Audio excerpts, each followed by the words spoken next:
Hi, Denise Gwen, reading aloud for you from my short story, A Good Christian Woman, Chapter 20.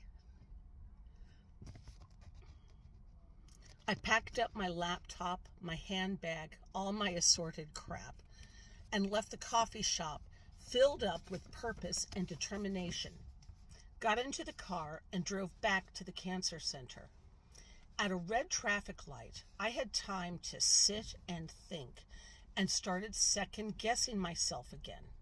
I tried calling Mama, but it went to voicemail. Arrived at the cancer center, parked. Called Mama again. Nothing. Sat there, listening to the engine ticking, to the car growing cold around me, shivering me to the bone. The snow fell in big, fat, heavy flakes. What Ben had said made perfect sense. He completely assuaged my fears. But still, did my mama and her friends steal Joey from his backyard?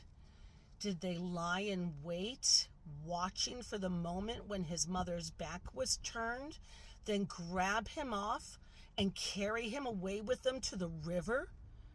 And if that were true, then what my grandmother had done was criminal. Was I in denial? Was I refusing to see the truth? In my mind's eye, I saw a young woman sitting with her little boy in the sandbox of her fenced-in backyard. She's keeping a close eye on her baby, and for 1, maybe 2 minutes, she runs into the house to answer the phone, and when she returns, her son's gone, snatched from his sandbox.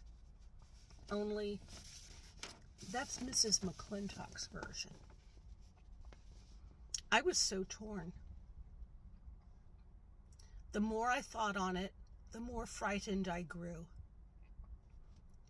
I wish I could talk to Mama, get her perspective, see what she had to say about it.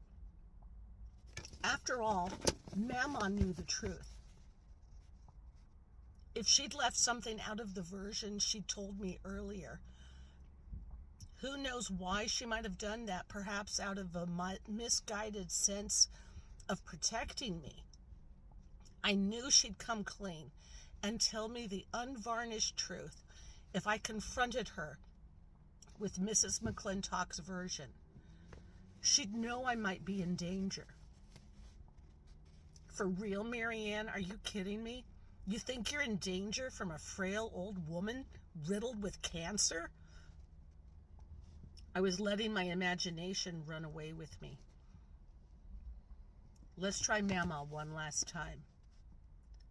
As I lifted the cell phone to my ear, the double doors to the cancer center opened, and a nurse ushered Mrs. McClintock outside with her walker.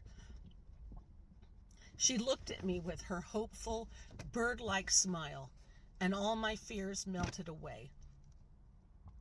Threw my phone into the console, jumped out and helped her into the car, and drove her away from the cancer center.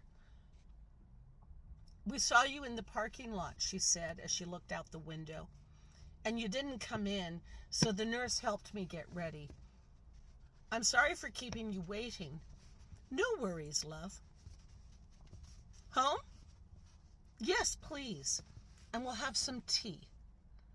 "That sounds good," I said, but I don't think she heard me, for her eyelids had fluttered closed, and I drove us back to her house in a cocoon of silence.